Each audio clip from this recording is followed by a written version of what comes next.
नमस्कार, मेरा नाम जागृति अवस्थी है। मैंने यूपीएससी सिविल सर्विस एग्ज़ाम में दूसरी रैंक हासिल की है और इस वीडियो का उद्देश्य मेरी ऑप्शनल जो कि सोशियोलॉजी है उसकी स्ट्रैटेजी शेयर करना है।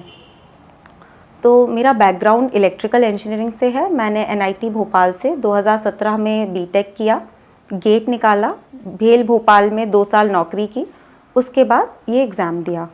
सबसे पहले क्यों सोशियोलॉजी? इलेक्ट्रिकल इंजीनियरिंग ना लेने, जब मैंने पहली बार भरा था फर्स्ट अटेम्प्ट में, तो मैंने इलेक्ट्रिकल इंजीनियरिंग से ही भरा था। हालांकि प्रीलिम्स नहीं निकला तो कोई बात ही नहीं थी।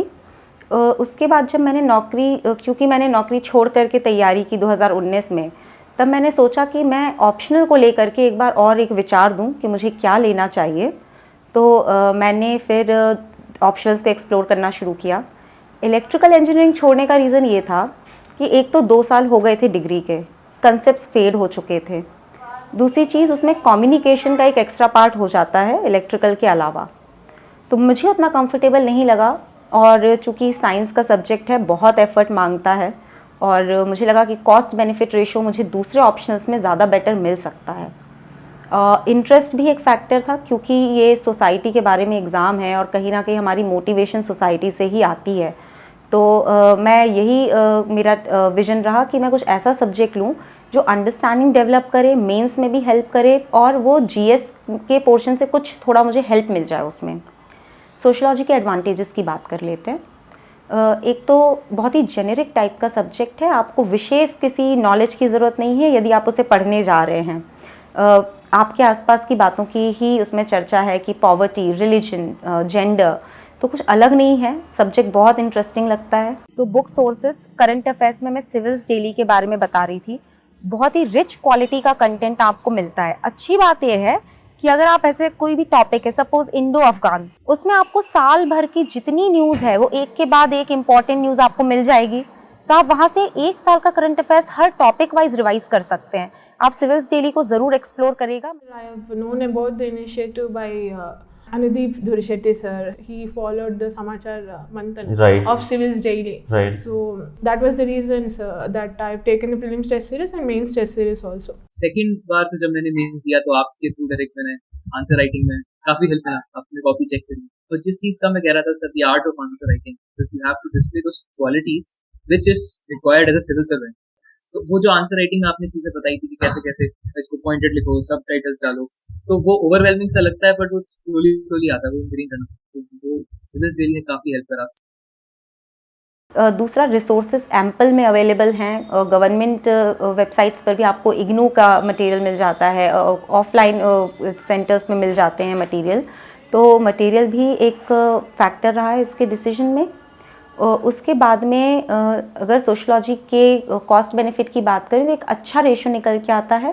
कॉम्प्रिहेंसिव सिलेबस है जिसको आप कम समय में ही पूरा कर सकते हैं। उसके बाद अब बात करेंगे मेरे बुक लिस्ट की। सोशियोलॉजी में मेरी जो बुक लिस्ट थी, इग्नू का बीए मटेरियल सिर्फ उन टॉपिक्स के लिए जो मुझे समझने में कठिनाई हो, क्योंकि वो बहुत ल्यूसिडली डिटेल में एक्सप्लेन कर देते हैं। मैंने नितिन सांगवान सर की एसेंशियल्स ऑफ सोशियोलॉजी अपना बेस मटेरियल बना करके यूज़ किया और उसको मैं सप्लीमेंट करती गई। तो शांशु शर्मा सर के नोट्स का यूज़ किया, जहाँ कहीं भी लगता था कि मटेरियल कम है या और थिंकर्स की ज़रूरत है, तो उस तरीके से मैंने वहाँ से वो ड्रॉ करके और पेजेस में नोट्स बना करके मैं उस बुक में ही लगा लेती थी।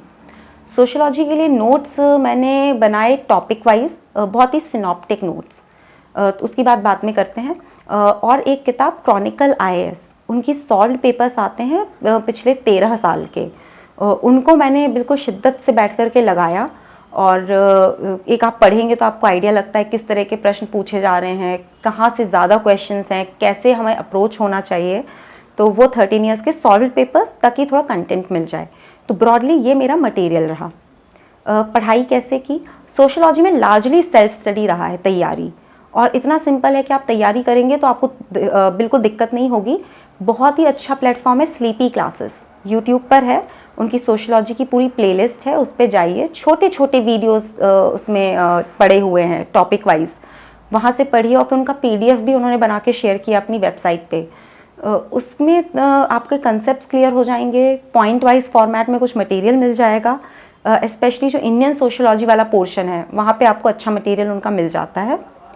अगर बात करें अब नोट मेकिंग की, नोट्स मैंने सिनॉप्टिक तरीके से बनाई। यदि आप किताब को वापस नोट्स बनाएं और नोट्स भी किताब जैसे हों तो कोई फ़ायदा नहीं है।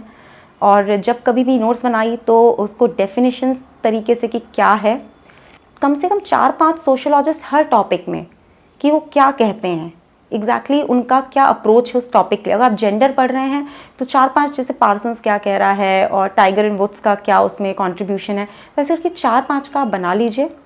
4-5 क्रिटिसिज्म में मतलब उसमें एक तरीका होता है सोशियोलॉजी में कि आप कोई भी सब्जेक्ट पढ़ते हैं, उसकी थ्योरी पढ़ते हैं, फिर उसका क्रिटिसिज्म पढ़ते हैं, तो हर चीज़ में 4-5 आप राइटर्स थिंकर्स पढ़ते जाइए। आप जितना राइटर्स को कोट करेंगे उतना आपको हेल्प मिलेगी। जो थिंकर्स वाला पोर्शन है उसे बहुत अच्छे से कंप्लीट करिए पेपर 1 पेपर 2 दोनों में ही। पेपर 1 में तो 6 थिंकर्स हैं खासकर, और वो जगह जगह पर कोट हो जाते हैं, बहुत उनका डायनामिक टाइप ऑफ कंट्रीब्यूशन है, तो उसको आप इग्नू से कवर कर लीजिए, स्लीपी क्लासेस से पढ़ लीजिए, उसके तो नोट्स बना ही लीजिए। जैसे वेबर है, ब्यूरोक्रेसी, तो 2 पेज के नोट्स हों। What is bureaucracy, how Weber has defined it, what are its criticisms and what is its present relevance. कई बार ऐसे क्वेश्चन आ जाते हैं कि उनका प्रेजेंट में क्या रेलेवेंस है, तो उस हिसाब से ही आप पढ़ते चले जाइए। और इस तरह सोशियोलॉजी का सिलेबस कंप्लीट करने में लगभग आपको 3 महीने का समय लग जाएगा, और यदि आपने अच्छे से कंप्लीट कर लिया है तो आप रिवीजन उसका हार्डली 1 महीने में कर लेंगे। आंसर राइटिंग की मैं अगर बात करूं तो सोशियोलॉजी के लिए मैंने टेस्ट सीरीज़ लगाई थी ट्रायम्फ IAS की।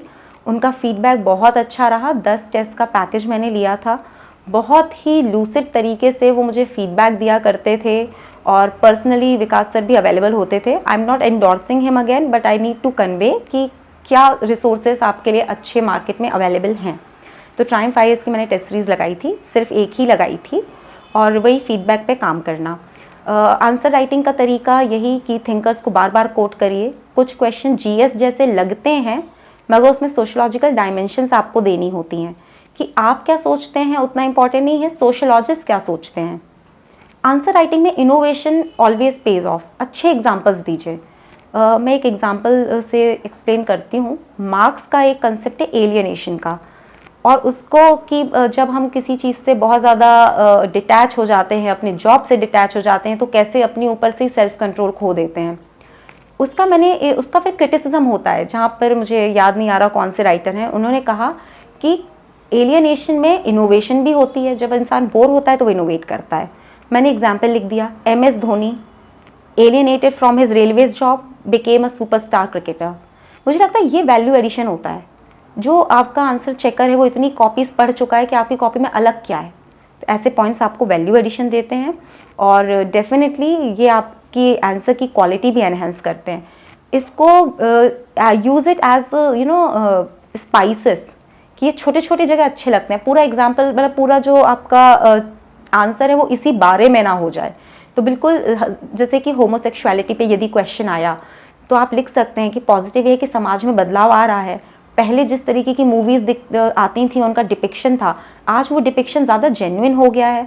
आज सोसाइटी में उनका एक्सेप्टेंस बढ़ रहा है। Example, mainstream actors Shubh Mangal Zyada Saavdhan and very normalize way they are showing all these relationship and people are also accepting, ये एग्जाम्पल हो सकता है।